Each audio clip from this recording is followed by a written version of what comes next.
ध्यान धर गुरु चरणन चित लाए, ध्यान धर गुरु चरणन चित लाए, गुरु चरणन चित लाए, गुरु चरणन चित लाए, ध्यान धर गुरु चरणन चित लाए। मन इंद्रिय सब भरम भुलाने, इन संग क्यों तू धोखा। मन इंद्रिय सब भरम भुलाने, इन संग क्यों तू धोखा। सतगुरु खोज करो उन संगत, सतगुरु खोज करो उन संगत, बचन सारे उन हित बसाए, बचन सारे उन हित बसाए। ध्यान धर गुरु चरणन चित लाए, ध्यान धर गुरु चरणन चित लाए। रूप अनूप निरख उन हित से, बार बार दर्शन को धाय। रूप अनूप निरख उन हित से, बार बार दर्शन को धाय। शब्द भेद ले जुगत कमाओ, शब्द भेद ले जुगत कमाओ। धुन में मन और सुरत लगाए, धुन में मन और सुरत लगाए। ध्यान धर गुरु चरणन चित लाए, ध्यान धर गुरु चरणन चित लाए। गुरु चरणन में प्रेम बढ़ाओ, राधा स्वामी मेहर से ले अपना। गुरु चरणन में प्रेम बढ़ाओ, राधा स्वामी मेहर से ले अपना। गुरु चरणन में प्रेम बढ़ाओ, गुरु चरणन में प्रेम बढ़ाओ।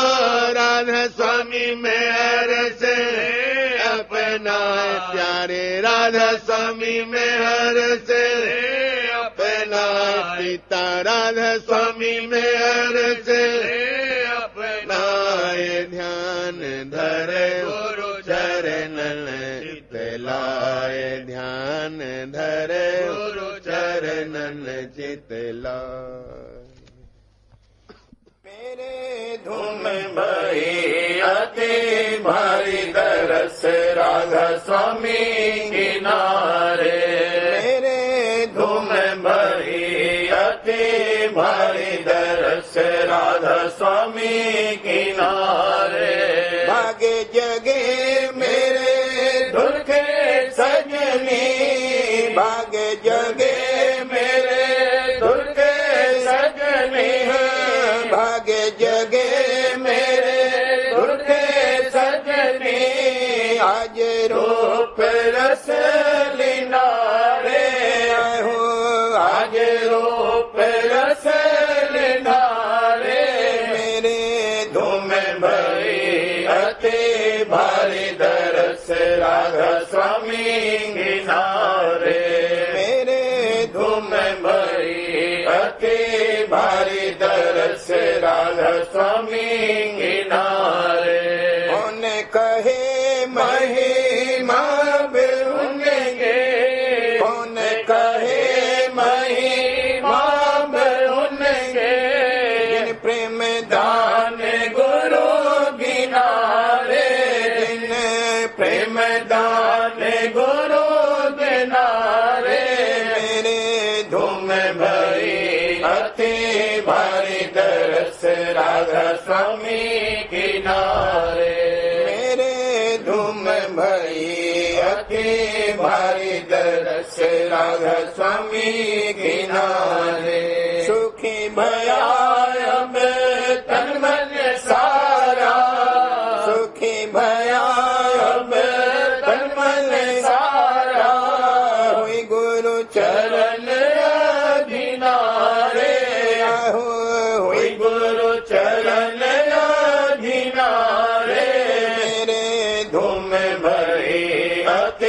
भारी दरस राधा स्वामी किनारे मेरे धूम भरी अति भारी दरस राधा स्वामी किनारे राधा स्वामी चरण रहिल पटानी राधा स्वामी चरण रहिल पटानी राधा स्वामी चरण रहिल पटानी अमृत हर दम पिनारे अहो अमृत हर दम पिनारे मेरे धूम भई अति भारी दरस राधा स्वामी किनारे मेरे धूम भई अति भारी दरस राधा स्वामी किनारे। प्रेम पत्र राधा स्वामी भाग पहला सिलसिला वचन नंबर 35।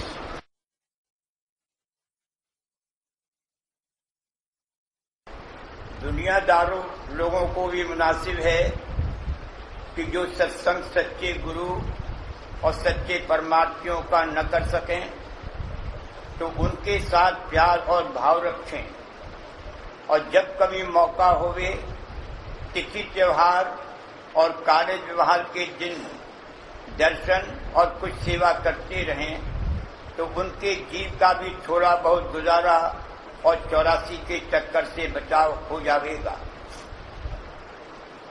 जो कोई चरणों में प्रीत और प्रतीत पैदा करना और फिर उनको बढ़ाना चाहे तो उनके वास्ते उपाय मुख्य ये हैं। सत्संग में शामिल होकर वचन चित्त से सुनना और गौर के साथ समझना, राधा स्वामी जाल की सर्वसमझता और दयालुता के वचन सुनकर यकीन करना और यह कि सिवाय सुरक्षित मार्ग के दूसरा सीधा और आसान और पूरा रास्ता सच्चे और पूरे उद्धार के हासिल करने के लिए नहीं है। सुरक्षित मार्ग की ऐसी महिमा समझकर उसके अभ्यास की जुगत दरियाफ्त करके कार्रवाई शुरू करना, मन और इंद्रियों को थोड़ा बहुत रोककर स्वरूप के ध्यान और अंतर शब्द के श्रवण में तवज्जो के साथ अभ्यास करना, सच्चे प्रेमियों से प्रीत भाव के साथ बर्ताव करके उनके संग से फायदा उठाना और जो भक्ति की रीत में वे बर्ताव करें उनका संग देना, यानी आप भी थोड़ा बहुत उसके माफिक बरतना।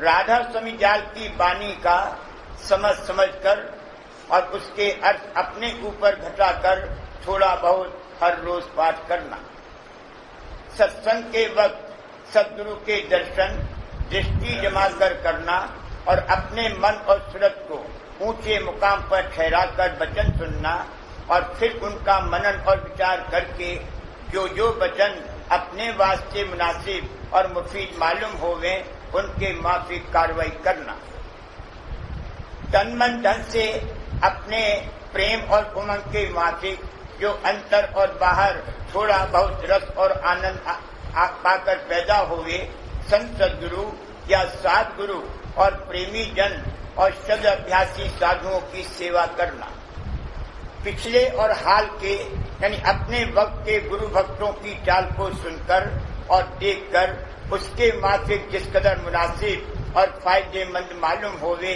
पैरवी करना, अंतर में कई बार दिन रात में थोड़ी थोड़ी देर चित्त को चरणों में जोड़कर चरण रस लेना और इस अभ्यास को आहिस्ता आहिस्ता बढ़ाते जाना। नित्य सत्य पुरुष राधा स्वामी जाल की दया और मेहर और सद्गुरु की मदद और मेहरबानी का गुण गाते और शुक्राना करते रहना। जगत के परमार्थ की चाल और कर्म धर्म में जग जीवों का बर्ताव देखकर उसको बमुकाबले अंतर्मुख ऊंचे और गहरे और सच्चे परमार्थ राधा स्वामी मत के ओछा और बोझ समझकर उससे बचे रहना और अपने भागों को सराहना और किसी से हुज्जत और तकरार बेफायदा न करना और न किसी पर तान मारना। अपने मन और इंद्रियों की चाल को निरखते चलना और फिजूल तरंगों और चाहों को हटाते रहना। सच्चे मालिक राधा स्वामी जाल और संत सद्गुरु की दया को अंतर और बाहर परखते चलना और चरणों में प्रीत और प्रतीत बढ़ाते रहना। अपनी नालायकी और निर्बलता की जांच करके सर्व अंग करके राधा स्वामी जाल की शरण दृढ़ करना और बेफायदा घबराहट छोड़कर धीरज के साथ दुरुस्ती से अभ्यास में लगे रहना। सत्संग और अभ्यास के समय दूसरे ख्यालों को जिस कदर बन सके मन में न आने देना और जो ऐसे ख्याल पैदा होवे तो सुमिरन और ध्यान के बल से हटाते रहना। जिस संग और सोहबत और तमाशे से मन में चंचलता और मलिनता यानी भोगों की चाह पैदा होवे ऐसे संग और तमाशे वगैरह से हमेशा जहां तक बन सके बचते रहना। जब कोई संशय या भ्रम या निराशा मन में जाहिर होवे उसको फौरन अपने सत्संग की समझ के माफिक विचार करके या सद्गुरु या प्रेमी सत्संगी के सामने बयान करके या वाणी में से उसी किस्म के वचन निकालकर गौर के साथ पाठ करके जिस कदर जल्दी बन सके उसको दूर करना कि जिसमें प्रीत और प्रतीत और अभ्यास में विघ्न न पड़े। किसी सत्संगी की चाल ढाल नामुनासिब देखकर या सत्संग की कोई रीत अपनी समझ के माफिक फिजूल जानकर सद्गुरु और सत्संग में अभाव न लाना, क्योंकि सत्संग बेड़ा है और इसमें हर किस्म के जीव शुद्ध और मैले शामिल होंगे और जो सच्चे होकर लगेंगे उनकी चाल आहिस्ता आहिस्ता बदलती जाएगी। परमार्थी को अपने काम बनाने का मतलब नजर में रखना चाहिए और औरों के काम में दखल देना अपना आकाश करना है। जिन सत्संगियों पर अपना भाव होवे उनसे मेल करना मुनासिब है और जिनकी चाल अपनी तबीयत के माफिक न होवे उनसे मेल करना जरूर नहीं है और किसी से ईर्ष्या या विरोध चित्त में नहीं लाना चाहिए और न किसी पर तान का वचन लगाना चाहिए, क्योंकि इसमें अपने प्रेम और भक्ति में बेफायदा विघ्न डालना होता है और ऐसे शख्स अक्सर सत्संग और अभ्यास से दूर पड़ जाते हैं। जहां तक बन सके और जहां अपना किसी तरह का ताल्लुक न होवे वहां किसी का ऐब या बुराई देखकर उसका दूसरे से जिक्र करना या अपने मन में उसका ख्याल रखना नहीं चाहिए, क्योंकि ऐसी कार्रवाई से उस ऐब या बुराई का असर और नुकसान ऐब देखने वाले के मन में पैदा होगा और इसमें बेमतलब उसका आकाश होता है। शील और क्षमा को जहां तक बन सके हर जगह और हमेशा काम में लाना चाहिए, यानी सख्ती और तकलीफ और कड़वे वचन और तान की बर्दाश्त करनी चाहिए और जल्दी भड़क कर झगड़ा और बखेड़ा पैदा करने और बढ़ाने की आदत छोड़ना चाहिए। ये आदत संसारियों की है कि अपना अहंकार और मान बढ़ाई का ख्याल करके जल्दी लड़ने को तैयार हो जाते हैं, पर परमार्थी को दीनता और गरीबी के साथ बर्ताव करना चाहिए। जो और कोई जगह इसका ख्याल कम रहे तो सत्संग में जरूर लिहाज इस बात का रखना चाहिए कि किसी सत्संगी से झगड़ा और बखेड़ा पैदा न होवे। संत सद्गुरु से रूठना या नाराज होना नहीं चाहिए, इसमें प्रेम अंग को बड़ा झकोला लगता है। जो वे कभी वचन टालना या समझौती का कहें उसको चित्त देकर सुनना और उसके माफिक जहां तक बन सके कार्रवाई करना चाहिए। जो कोई सत्संगी किसी दूसरे सत्संगी की बुराई या निंदा करे तो उसको नहीं सुनना चाहिए और उसको समझाना चाहिए कि ये आदत निहायत नाकिस है, बल्कि संसारियों में भी ये आदत बहुत बुरी समझी जाती है, क्योंकि जो कोई एक की बुराई और निंदा करता है वो इसी तरह सबकी बुराई और निंदा करता फिरेगा और अपना भारी आकाश करता है कि उसके मन में सच्चे मालिक और गुरु का प्रेम कभी नहीं ठहरेगा और दूसरे के प्रेम और भक्ति को भी गजला करता है। परमार्थी को मुनासिब है कि हमेशा सबके गुण देखता रहे और अवगुण दृष्टि न लावे, और जो किसी सत्संगी में कोई अवगुण नजर पड़े तो उसको एकांत में प्यार से समझा देवे, और जो वह उस अवगुण को न छोड़े तो सदगुरु से इत्तला करे, वे जैसा मुनासिब समझेंगे कार्रवाई करेंगे। पर इसको चाहिए कि फिर उसका ख्याल अपने मन में न रखे। मत देख पर आए अवगुण, क्यों पाप बढ़ावे दिन दिन। मक्खी सब मत कर भिन भिन, नहीं खावे चोट तू छिन छिन।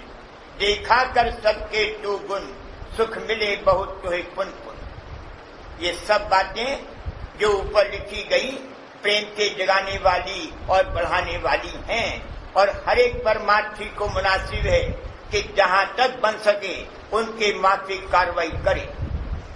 राधा स्वामी बड़े दयाल हैं, भूल चूक हमेशा माफ करते हैं, पर जीव को चाहिए कि अपनी हालत और भूल चूक को निहारता चले, और जब जब कोई कसर पड़े तब तब अपने मन में पछतावे और शर्मावे और माफी मांगे।